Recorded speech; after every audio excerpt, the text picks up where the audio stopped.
Bueno, tengan ustedes muy buenas noches, les hablo Jean Marco Torres y nos habíamos quedado en esta parte ya de cargas de viento, en la parte de lo que es clasificación de los herramientas y coeficientes de presión interna. No, ya habíamos hablado que es muy importante justamente nosotros como ingenieros haber determinado justamente qué tipo de clasificación de herramientas tenemos. ¿No es cierto? En nuestro problema ya habíamos determinado qué es esto, que vamos a hablar primero antes, vamos a dibujar un poco, vamos a rayar la cancha. Estamos hablando de una estructura, ya, como la que estamos viendo acá en un esquema rápido que lo estoy haciendo, ¿sí? En donde la carga de viento, o bueno, el viento, está en esta dirección. Donde la cara que voy a pintar a continuación en verde, se va a llamar barlovento, ¿sí? Toda esta parte. Y la parte posterior, por así decirlo, se va a llamar sotavento. ¿Ya? Cuando nosotros vayamos a analizar toda esta parte de las cargas, primero vamos a analizar justamente la dirección del viento. Como se acordarán en el esquema anterior, la parte lateral de la edificación o de este galpón tenía pues una abertura cero, porque recordarán que es de frente y tras la edificación donde habíamos planificado nuestras aberturas, ¿no es cierto? Entonces, por ende, aquí nuestra abertura es cero en esta dirección. ¿Ya? Después tenemos un área gruesa, que es un área, el área gruesa, eso incluye áreas, ya les he dicho, ¿no? Si hubiera alguna abertura, también incluiría. Después de eso tenemos lo que sería la sumatoria del resto de las aberturas sin incluir las paredes y techos. Es decir, ¿se acuerdan que teníamos estas aberturas? El resto, ¿sabes? Teníamos, voy a hacer la parte de adelante, y tenemos la parte delantera que hemos dicho que es avance nuestras aberturas. Y después tenemos la sumatoria de lo que sería en realidad la sumatoria del área gruesa sin incluir el área gruesa en las paredes de los techos. Y ahí está nuestro valor. Simplemente es un proceso de manejar áreas, nada más, para que no se complique. Sí, ahí está detallado a qué nos referimos. Ahora, aquí básicamente está todo lo que vamos a decir para clasificar justamente el cerramiento. Vamos a clasificar en los siguientes tipos. Una estructura o digamos un tipo de clasificación de cerramiento, vamos a decir que hay un cerramiento aquí, que el edificio es cerrado. Otro de aquí vamos a decir que el edificio en esta parte es parcialmente cerrado, parcialmente abierto o abierto, construcción abierta. Vamos a clasificar en esos cuatro tipos de cosas. ¿Ya? Pero ahora lo que sí queda claro, que para que, digamos, se clasifique como una construcción cerrada, debemos nosotros cumplir estas condiciones como las que ven a continuación. ¿Sí? Donde ya está el A sub 0 que lo hemos definido hacia arriba, está el A sub 0 y el A sub G I, ¿no? Donde me dan estas relaciones, ¿ok? Miren que esto es muy importante debido a que cuando nosotros clasificamos esto del tipo de edificio, vamos nosotros a poder entender la presión interna, ¿sí? La presión interna, ¿sí? Va a ser moderada, va a ser alta, moderada, ¿no? No se va a sentir. Fíjense acá, aquí es donde yo encuentro los factores. Y les digo que es muy importante porque fíjense la diferencia entre estos y estos, ¿sí? Son bastante fuertes, por así decirlo, ¿sí? Y así sucesivamente, ¿no? Por ende, hay que hacer un buen análisis del tipo de cerramiento que tiene nuestra estructura frente a las acciones del viento. Lo que voy a hacer ahora yo, fíjense, básicamente lo he programado esto en MATLAB, ¿ya? ¿Qué dice? Primero, la condición que A sub 0, voy a subir un poquito más arriba, A sub 0, ya que es el área bruta, ¿no? Debe ser menor o el 10% del área gruesa o a 0,37 metros cuadrados. Y además, ¿no? Dice que debe ser el A, la sumatoria del resto de las aberturas, entre la sumatoria del área gruesa sin incluir el área gruesa de las paredes de techos, debe ser menor o igual a 2. Si esto se cumple, vamos a decir que nuestra construcción es una construcción cerrada. De lo contrario, vamos a pasar al siguiente nivel y vamos a decir, si A sub 0 es mayor a 0.8 veces A sub G, vamos a decir que es una construcción abierta. Si no clasifica en ninguno de los dos, si no clasifica en ninguno de los dos, nos vamos a ir a la tercera opción, donde aquí ya me pone que el área de aberturas va a ser mayor o igual a 1.1 de la sumatoria del resto de las aberturas de la edificación y además que la sub 0 debe ser mayor al mínimo de estas dos, ¿no es cierto? Al 10% del área gruesa o 0,37 metros cuadrados. Y además debe cumplir esta condición que debe ser menor o igual a 2. Si cumpliese esta condición, vamos a hablar de una construcción parcialmente cerrada. Si no cumple ni esta, ni esta, ni esta, vamos a hablar de una construcción parcialmente abierta. Para nuestro ejemplo, en este caso, se ha clasificado como construcción cerrada, ¿no? Cerrada. ¿No? Y es de esperar, ¿por qué? Porque era un galpón, ¿no es cierto? Ya sabemos la definición de galpón y la definición de tinglado, ¿no? Galpón son estructuras o son de la familia de las naves industriales que generalmente mantienen todos los flancos cerrados. Y el galpón, y el tinglado es aquel que está pues abierto, ¿no es cierto? Tal el caso como los tinglados que ven ustedes en las canchas de futsal, de sus zonas aquí en la ciudad de La Paz, o en la ciudad, o en diferentes ciudades de Bolivia. Una vez que hemos determinado ya en qué tipo de cerramiento tenemos, en este caso se ha quedado que estamos hablando de hemos obtenido lo que se llaman acá los coeficientes de presión interna, ¿ya? Con esos valores, recién voy a poder determinar las presiones o succiones que le van a llegar a la edificación en la dirección del viento que estoy analizando. Entonces, ahí está mi GCP1, dice, y GCP2, que son estas dos condiciones. Justamente está. Entonces, vamos a hablar un poco del factor de reducción para edificios de gran volumen. Si el edificio es realmente muy voluminoso, tal el caso de galpón, de naves industriales utilizados en centros mineros, pues podríamos utilizar este factor. De todas maneras, aquí lo tengo, lo he puesto a manera de ver el proceso y ahí está. Una vez hecho, también tenemos cargas mínimas de viento, ¿no? Aquí que me dice las cargas mínimas de viento que se deben poner en la estructura. En caso de que alguna carga sea menor a esta, se va a poner este tipo de cargas, ¿ya? Según sea para pared vertical, techo proyectado, o para edificios abiertos. Entonces, los pasos para determinar la carga de viento ya lo hemos visto, ¿no es cierto? Determinamos la categoría de riesgo, determinamos la velocidad básica del viento, determinamos los parámetros de las cargas de viento, como es el factor de direccionalidad, categoría de exposición, factor topográfico, el factor de elevación del terreno, el factor de ráfaga, el tipo de clasificación y finalmente los coeficientes de presión interna. Seguidamente ya entramos a esta parte de determinar la categoría de riesgo, una breve reseña de lo que hemos ido haciendo, ¿sí? Al último es de obtener lo siguiente, ¿ya? Tenemos la presión de velocidad, que es donde hemos llegado en un momento en el mismo ejemplo, que es esta. Y ahora lo que vamos a hacer es lo siguiente, ¿no? Fíjense, primero me debo de dar cuenta cuando utilice yo estos gráficos de lo que es la normativa, es muy importante que me dé cuenta dónde está puesto B y dónde está puesto L, ¿no? Mucho ojo y ver dónde estamos analizando la dirección del viento. Les digo eso porque una vez yo me he equivocado, es normalmente, somos seres humanos, así que nos equivocamos, ¿no?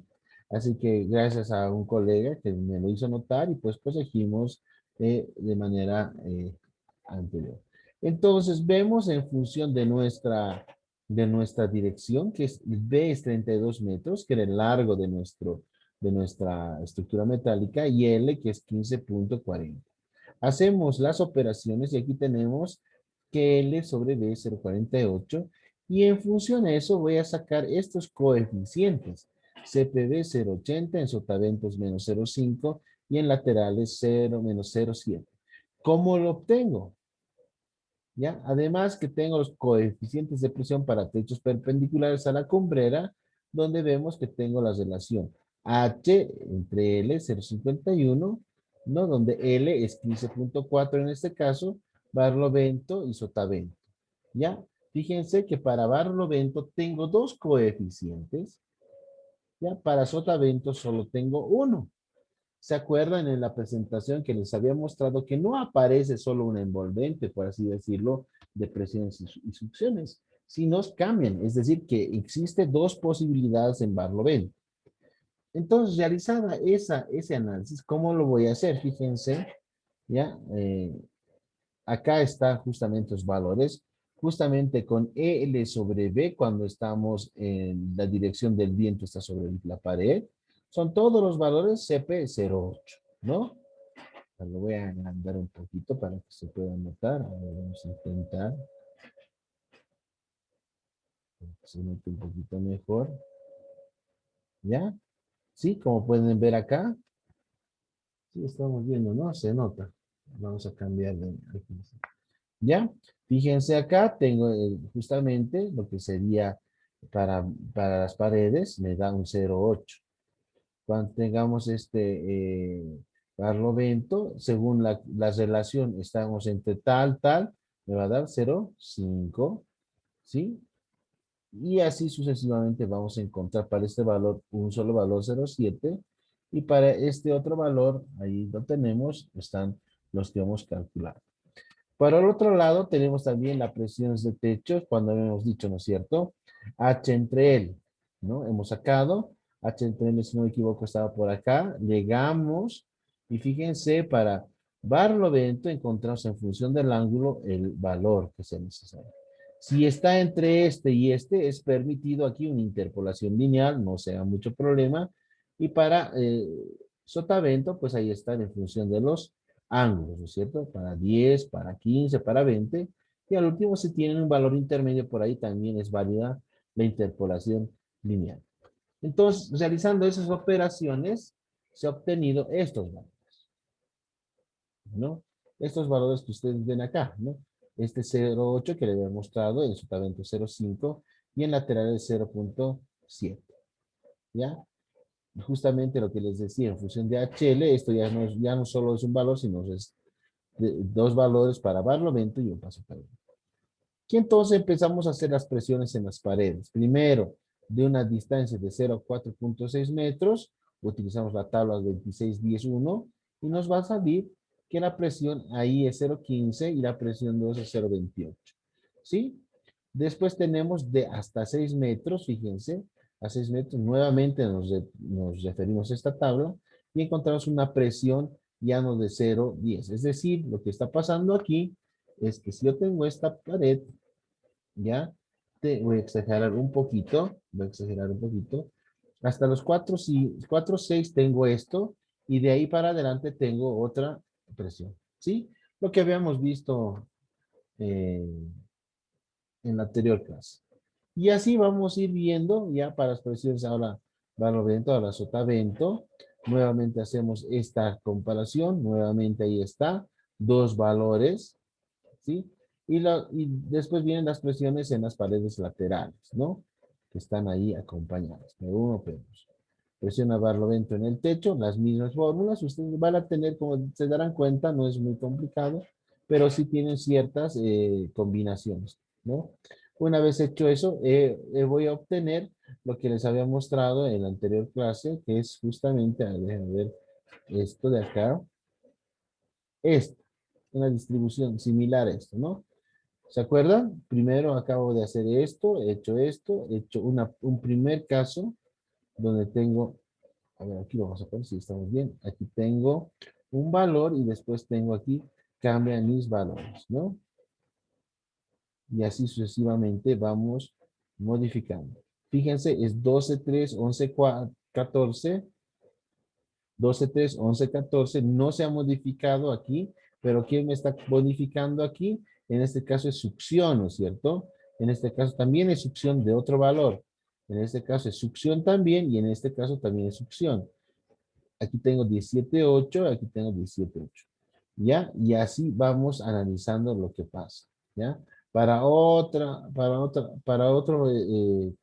coeficiente va a cambiar de 21,9 y ahí tenemos lo mismo, ¿no? Estos dos van a mantenerse invariantes, este y este invariantes, pero lo que está sobre techo de 3,789 se va a volver a 8,889, ¿no? Entonces ahí hemos obtenido las presiones del viento y hemos determinado nuestras cargas. ¿Ok? Perfecto.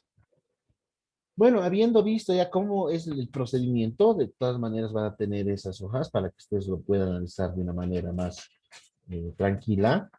Vamos a ver ahora lo que son nuestras, bueno, ya que estamos con este tipo de estructuras, ¿no? Metálicas, vamos a ver un poco lo que es la parte de lo que es, a ver, déjenme ver si lo tengo aquí.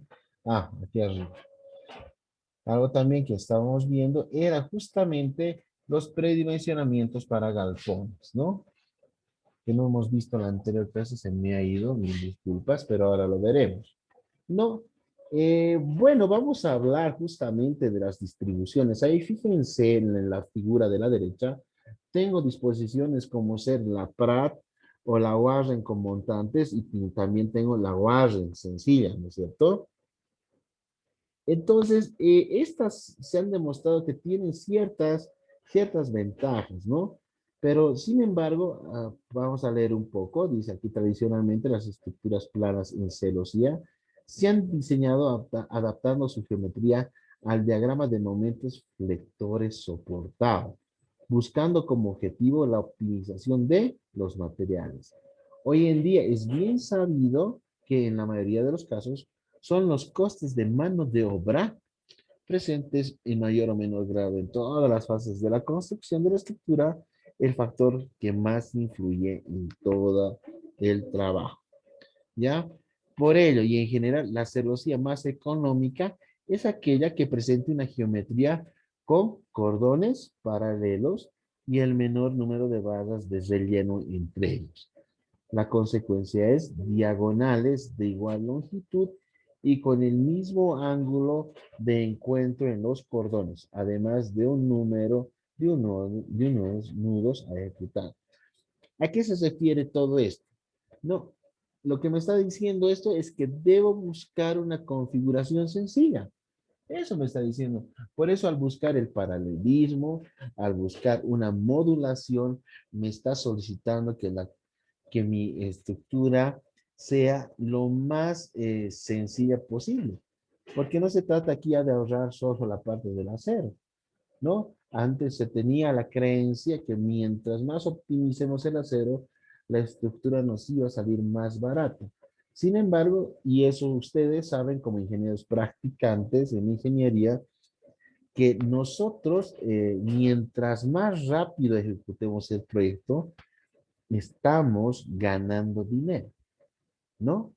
No si me ahorro, aquí ya no es tanto que me ahorro el acero o no, aquí es los tiempos de ejecución también son muy importantes, ¿no? Entonces tal vez sacrificar un poco de acero versus el tiempo es una buena opción. Pero fíjense, antes de hacerlo, en realidad este estudio que les estoy mostrando ha sido realizado para perfiles cuadrados, ¿no? Para tubos cuadrados. Ya, generalmente tal vez llevarlo un poco a la parte de la realidad de costaneras, que es una de las estructuras que más manejamos o el perfil que más manejamos en el medio, en el medio local paseño y podría decir casi todo Bolivia, ¿no? Entonces es ahí donde pues tal vez habría que hacer un ajuste y habrá alguien, pues, bueno, para el que está tal vez estudiando o está en los niveles ya superiores para terminar, podría ser un buen aporte hacer un manual de predimensionamiento de este tipo de estructuras, ¿no? Ahí ya tienen una muestra, un arranque, ¿no? Pueden utilizar los mismos criterios que han hecho para tubos cuadrados, como poder arrancar con la Pratt, arrancar con la Warren con montantes y tener una Warren sin montantes, ¿no? Ahora, respecto a lo que dice ahí, ¿ya? Hay una cosa también que es muy importante, ¿no? Que dice, En la geometría, es decir, el diseño de adaptado su geometría, ¿a quién? Al diagrama de momentos vectores soportados. Esto es muy importante por esta razón. Ahora voy a intentar trabajar con esta tabletita, que está en una tabletita auxiliar. Les cuento que estamos en la oficina y que estamos trabajando duro y fuerte. Entonces, le estoy dando el tiempo. Ayer terminamos casi 1:30 de la mañana. Estamos volviendo aquí. Pero bueno, tengo un compromiso con ustedes y trataremos de avanzar, ¿ya? ¿Qué pasa aquí? Lo que pasa es lo siguiente.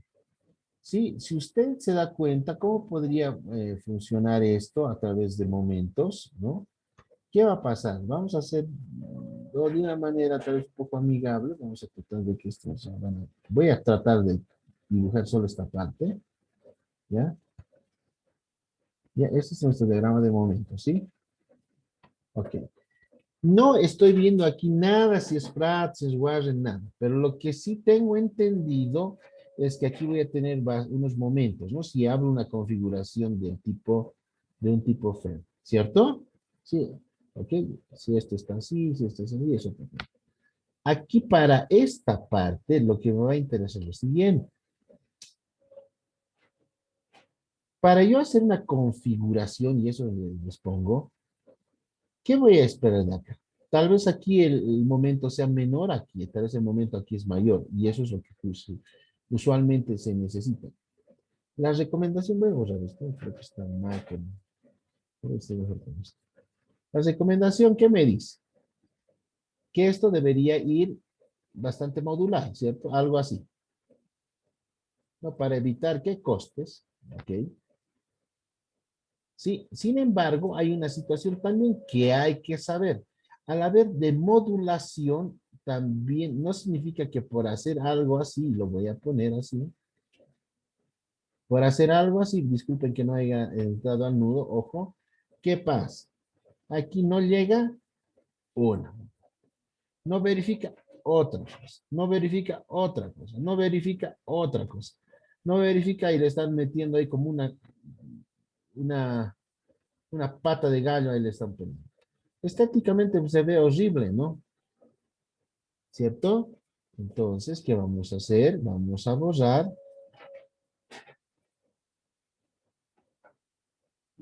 ¿Ya? Y vamos a estructurar de manera mejor. Voy a entrar aquí y voy a decir que, bueno, en esta parte voy a necesitar un poquito más de altura. Voy a ir así y voy a terminar siendo así la parte de la estructura. Y ahí la puedo modular también, ¿no? No es que no, ¿sí? Y bueno, vamos analizando cuál será la más ventajosa. Ya es una forma de que, un criterio que ustedes pueden tener para ir mejorando en la parte de sus proyecciones, ¿no? Para adelantarnos al problema de estar haciendo esa horrible pata de gallo que así le llamo y podamos tener las cosas más claras. Ahora usted dirá, pero ingeniero, aquí no estamos dimensionando, solo hay unas cuantas recomendaciones. Ahora sí, aquí es donde a ustedes les gusta, numeritos, ¿eh? ¿Qué dice? Primero que la tipología de este tipo de estructuras, vamos a hablar, vamos a empezar que tienen el mismo canto y el ángulo de encuentro va a ser el mismo, se lleno entre todos los parámetros. La tipología recomendada según el estudio hecho está la Warren con la primera diagonal traccionada, salvo cargas importantes localizadas entre nudos, lo que nos llevaría quizá a adoptar una tipología Warren con montantes, eso depende mucho de la carga. Y ahí viene el campo, ¿no ve? ¿Cuánto va a ser mi altura? ¿Sí? La luz va a ser entonces, vamos a estar entre L décimos y L quinceavos, la altura. ¿Sí? ¿Me entienden, no? Entonces, generalmente el estudio dice que tal vez sea muy buena idea L quinceavos. Pero en esto medio yo más o menos me voy por el L10 hasta el L doceavos, ¿no? Porque pues recuerden que esto es para estructuras con perfiles tubulares. De ahí vemos el ángulo de encuentro de las diagonales. Tratemos de mantener siempre unos ángulos mayores a 30 grados, ¿ya? Porque los ángulos menores a 30 grados dificultan pues la ejecución en la soldadura, ¿no? Y hay obviamente, ¿no? El electrodo no entra, la punta del electrodo no está entrando, generamos escoria, nos podemos pasar, no hacemos la debida unión, y ahí empezamos a tener problemas. Justamente ahí dice, hay problemas con la accesibilidad para soldar, ¿ya? Y después vamos viendo ahí, reducir supone aumentar obviamente lo contrario. Los aspectos positivos: mejora la eficiencia de la unión, disminuye el número de diagonales y de uniones, favorece el diseño de las uniones con espaciamientos. Aspectos negativos: aumenta la sección del cordón comprimido. Finalmente, uno dirá, bueno, ingeniero, una pregunta, ¿no? Que siempre en el curso de perfiles conformados en frío me lo han hecho. Cuando usted diseña este tipo de estructuras, le llama cercha, ¿no? ¿O no le llama cercha? ¿Sí? Y nos vamos a ir un poquito a nuestros conocimientos de elementos finitos. ¿A qué se denomina cercha? O bueno, a los conocimientos de análisis matricial, si no fue. ¿A qué vamos a denominar cercha? Cercha vamos a denominar aquellos elementos estructurales que solo son capaces de trabajar a compresión y tracción, ¿no es cierto? A eso se llama cercha. Entonces, por algo, nuestros mentores de hace años han trabajado sobre ese modelo. Por eso aquí vamos a hablar de la determinación de los esfuerzos axiales de cálculo en todas las barras, y vamos a decir primero A. Inicialmente se adopta todas las líneas del eje de los elementos concurrentes a un solo nodo. B. El modelo de cálculo. Se asume que los cordones son elementos continuos y que las diagonales se comportan como barras articuladas en sus extremos, con lo que en el caso de las cargas aplicadas en los nudos de la celosía, todos los elementos que constituyen la estructura estarán sometidos únicamente a esfuerzos axiales, que son tracción y compresión. Yo le invito, no, obviamente es un curso de diseño de cargas, no es modelado, y vaya a cualquiera de sus programas de análisis estructural, pero ahora aplique bien el criterio. ¿Por qué? Porque cuando usted hace este tipo de galpones, ¿no? O tinglados, ya, lo vamos a poner algo así, debe ser algo rápido para no perder mucho tiempo, ¿sí?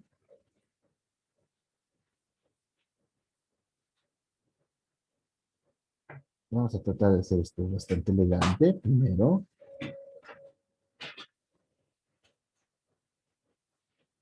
Podemos ir así, todas así.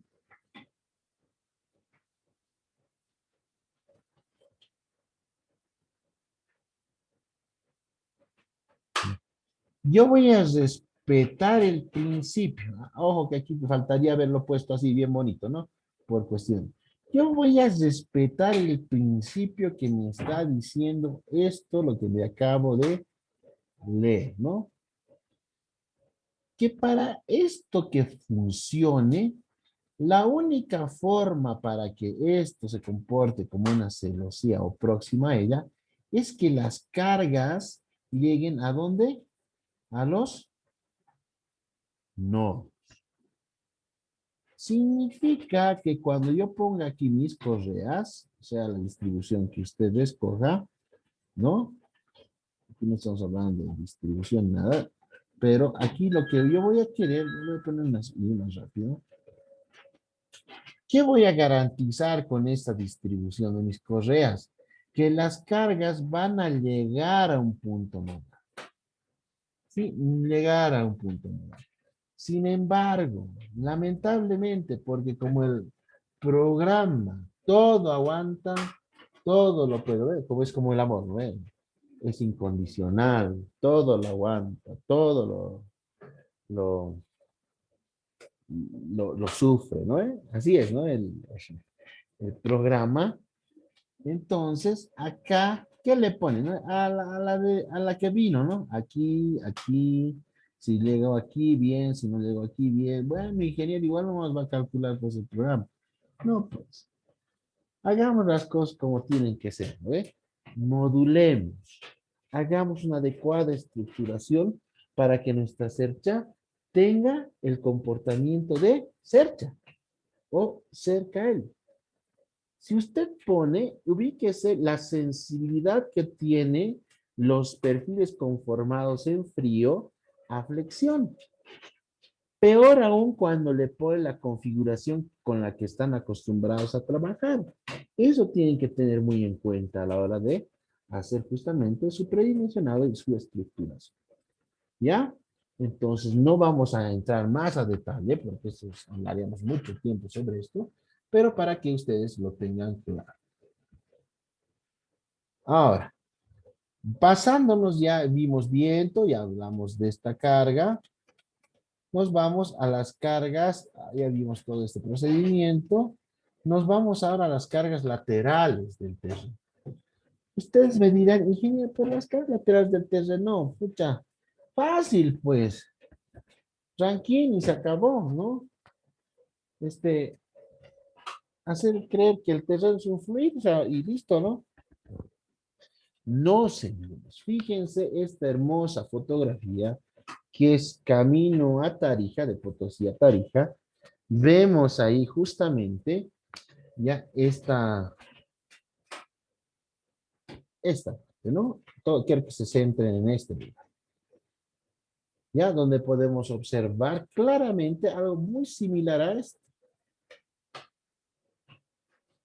¿sí? ¿Y qué es esto? Son sondeos.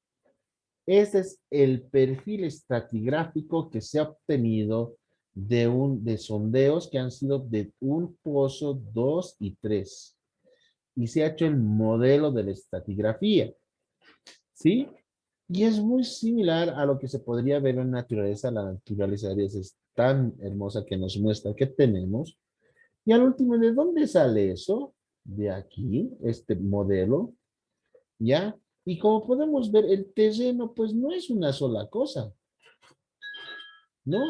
A veces pecamos de un poquito de confiados y dicen, bueno, me van a dar C, me van a dar, perdón, voy a cambiar un poquito con mi lapicero.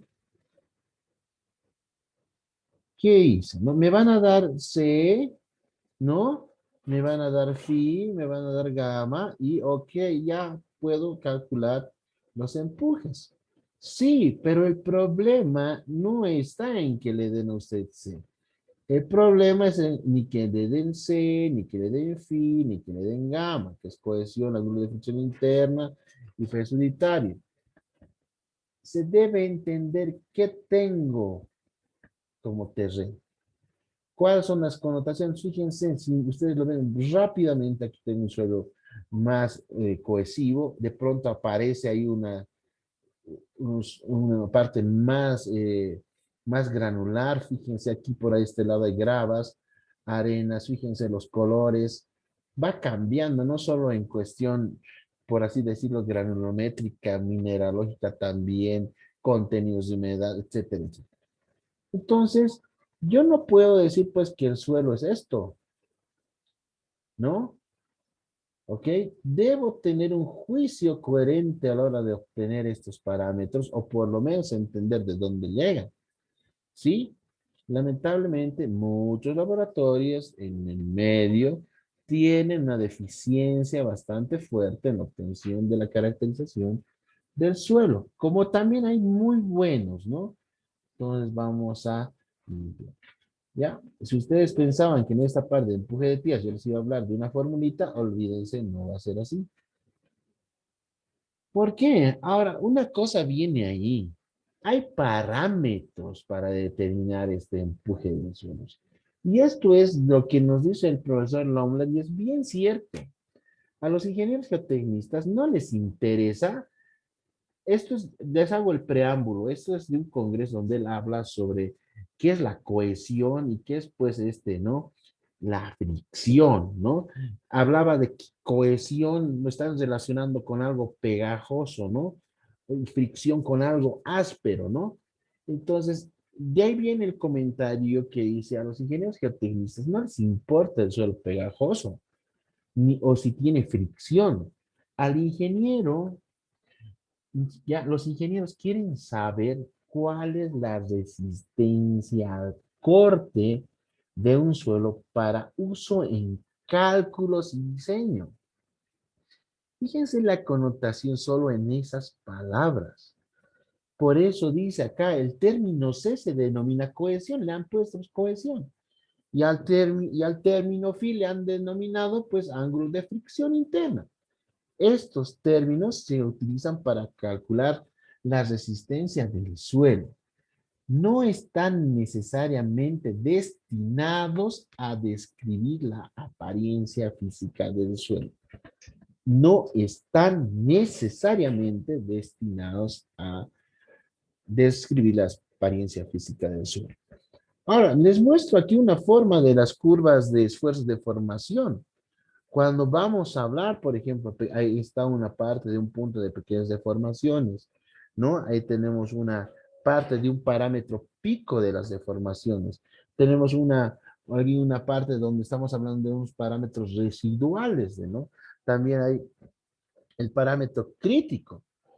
En función del parámetro que yo usé, yo como geotecnista, digamos, estoy hablando desde ese punto, tan atrás, yo voy a darles a usted unos parámetros, ¿sí? Recuerden que va a ser ese parámetro C y ese parámetro phi, que está aquí hablando el profesor Lomle.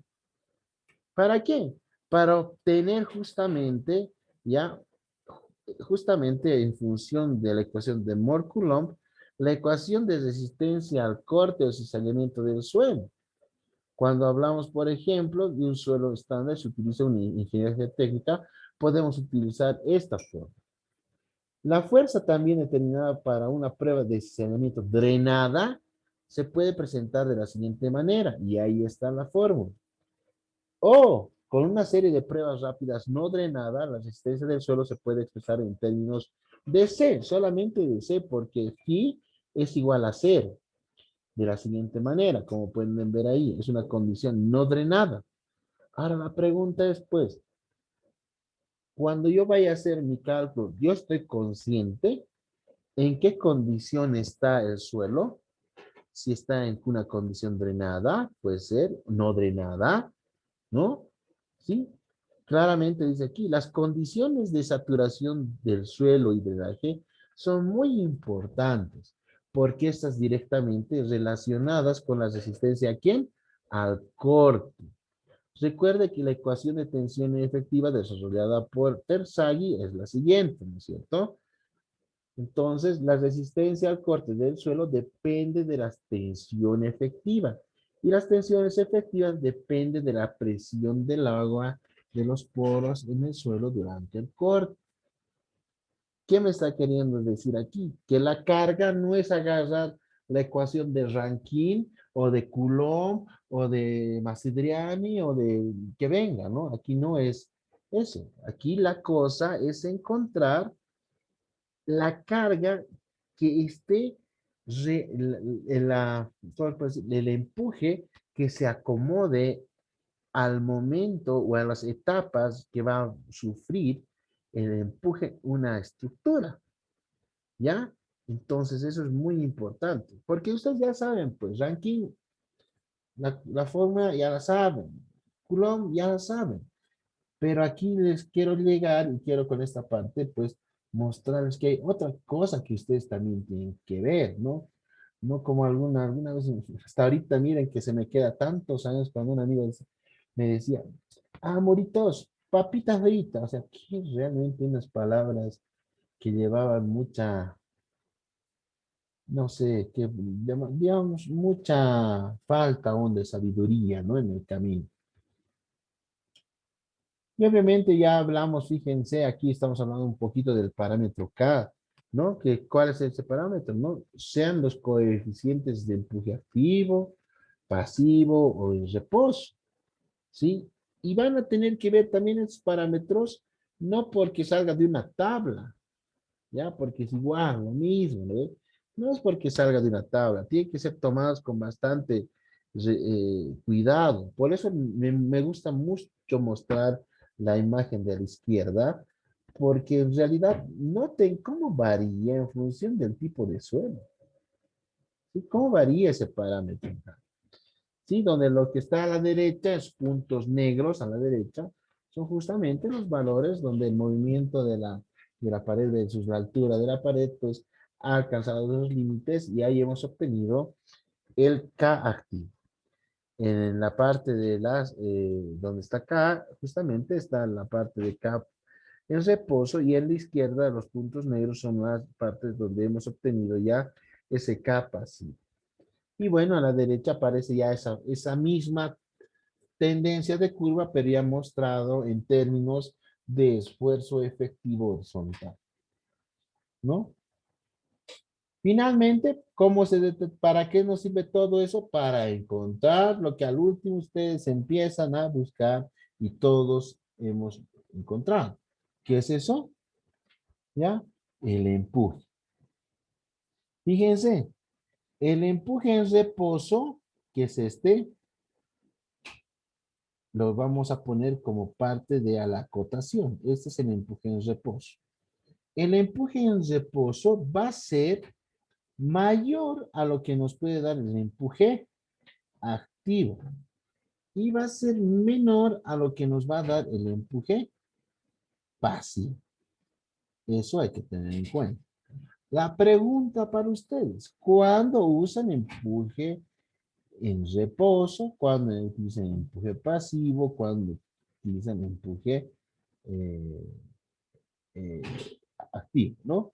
Entonces, ahí está lo que les quería mostrar. Usted puede utilizar, como les ranking, puede utilizar Coulomb, pero creo que ahí es donde yo realmente quería llegar, a que usted tenga conciencia en la determinación de la carga que va a determinar por cualquiera de las teorías, pero el problema es que tiene que tener la conciencia de que hay unos parámetros y saber interpretar.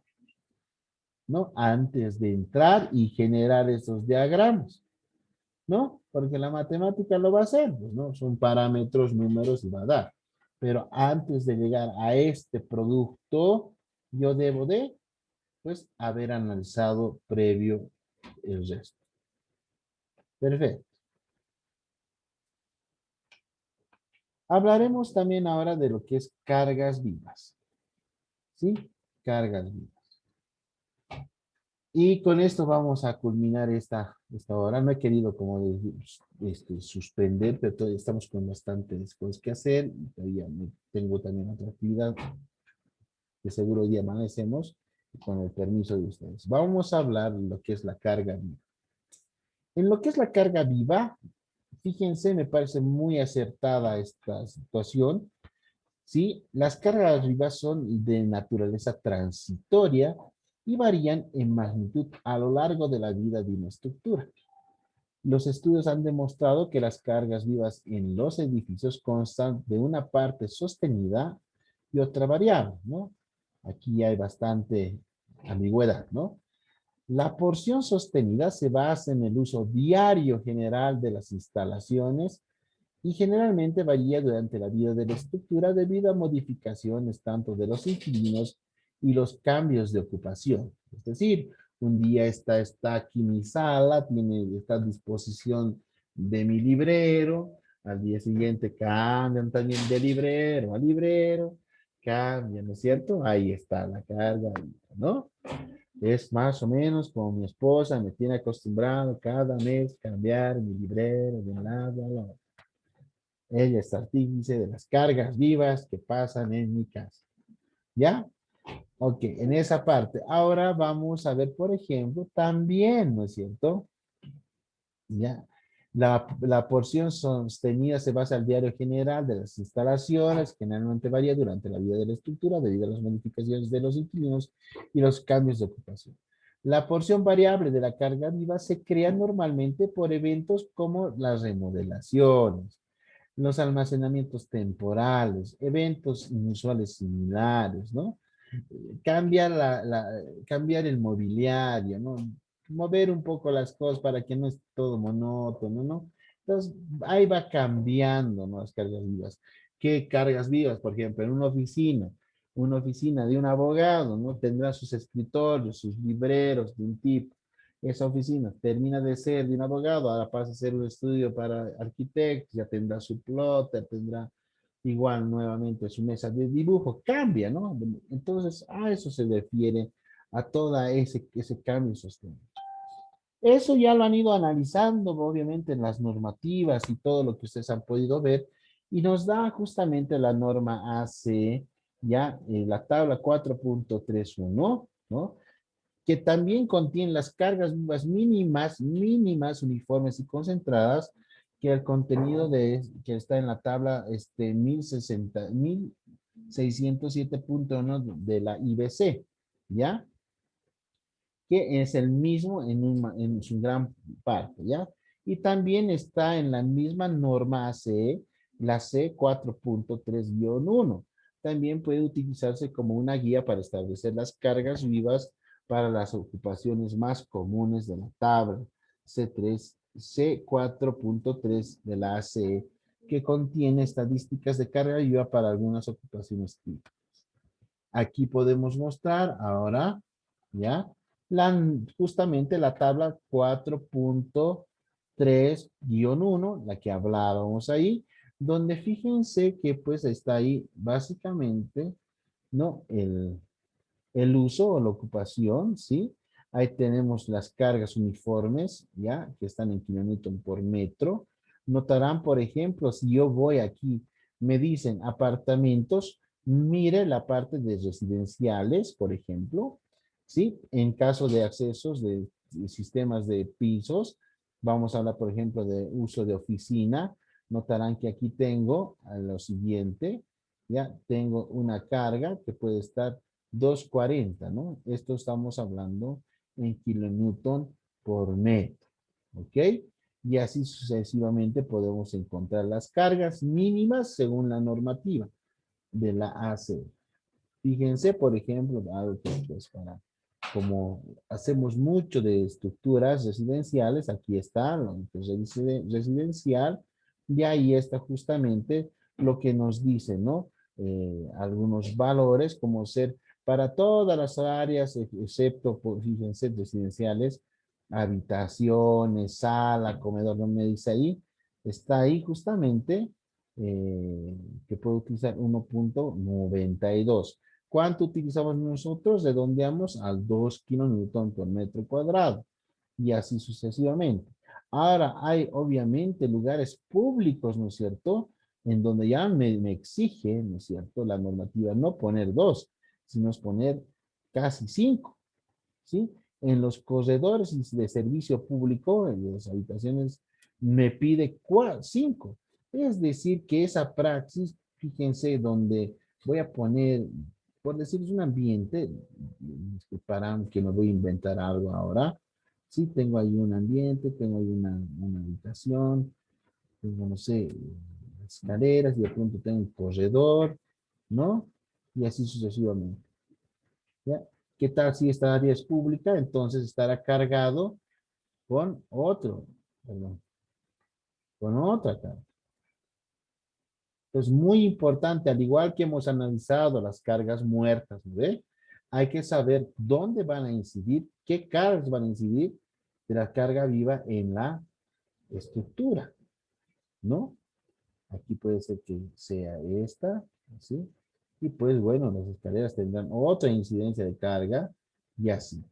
Entonces, como podrán ver ya en el color que estoy poniendo, no se carga todo uniformemente. Hay que hacer un análisis adecuado de cuáles son las cargas vivas, ¿no?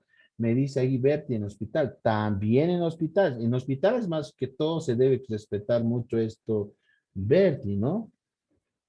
Hay que tenemos ahí cargas para equipos, ahora me dice, a ver, me dice, las cargas vivas de un hospital ya consideradas el peso de los equipos médicos y qué, o habrá que hacer otro tipo de consideraciones. hay que ser realista, ¿no? Berti, lo que tú tienes que hacer como es como cuando haces diseño en cualquier industria. ¿Qué vas a solicitar? Vas a solicitar, pues, el equipo que va a entrar en el hospital. Sin embargo, ese equipo tú tienes que cotejar con la normativa que me dirá, pues, más o menos, ellos ya sabrán cuál es la media con la que vas a trabajar, ¿no? El hospital te entrará un compresor, auxilia dental, ¿no es cierto? El tomógrafo, etcétera. Varios equipos, la parte de rayos X, etcétera, ¿no?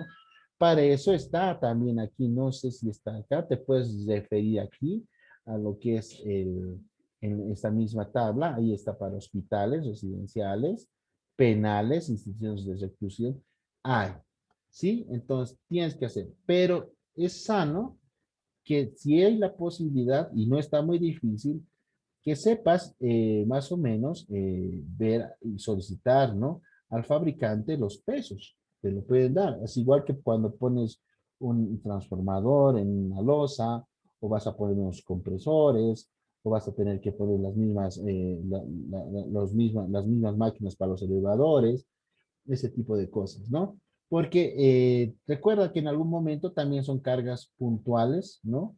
Y que tienen que tener su debido cuidado a la hora de ser manipulado, ¿no? ¿Ok? Entonces, es eso lo que estoy mostrando. A ver, ¿qué más? En la parte esta, a ver, veamos aquí. Y ahí está, ¿no? Las mínimas, ahí tenemos algunas cosas, como te decía, está de aire acondicionado, tenemos algunas cosas ahí de diferentes equipamientos de computadora, dormitorios, máquinas de elevación, ¿no? Y hay cuartos de combustible, hangares, y ahí tenemos diferentes cosas que nos pueden servir. Laboratorios científicos, manuf manufactura en hielo, una morgue, ¿no? Y ahí estamos, ¿cierto? Y hay varias cosas que tú puedes ver, por teatros y varias cosas que están justamente en esto, lo que es esta tabla de cartas. Bueno, estimados colegas, nos queda entonces una clase, me están esperando para otra. Entonces vamos a dejarlo por ahora acá. Espero que esperemos también solucionar rápidamente esto de los videos y pues poderlos enviar. De todas maneras, he enviado al grupo, ¿no es cierto? Material como ser la NB, la S 17, 16 que está aquí y bueno, todo lo que es documentación. Les he mandado al WhatsApp por si acaso, ¿ya? Es de la normativa, la AC. Ahí está referenciado, estimado Freddy Álvarez. La AC 716, que les he pasado igual en el WhatsApp, por favor. Vean unos cuantos días arriba y ahí va a estar la documentación. ¿Ya? También les he mandado los de MatCat, ¿ya? Lo que creo que no les he mandado es viento. Creo que les he mandado también hasta viento, ¿ya? ¿Sí? Entonces, los debería solo la parte de los videitos que tengo que todavía ver ese detalle técnico. Nada más, un poquito de paciencia con los videos, nada más. Bueno, estimados colegas, me despido por esta sesión y nos vemos el día jueves. Que tengan muy buenas noches. Hasta luego.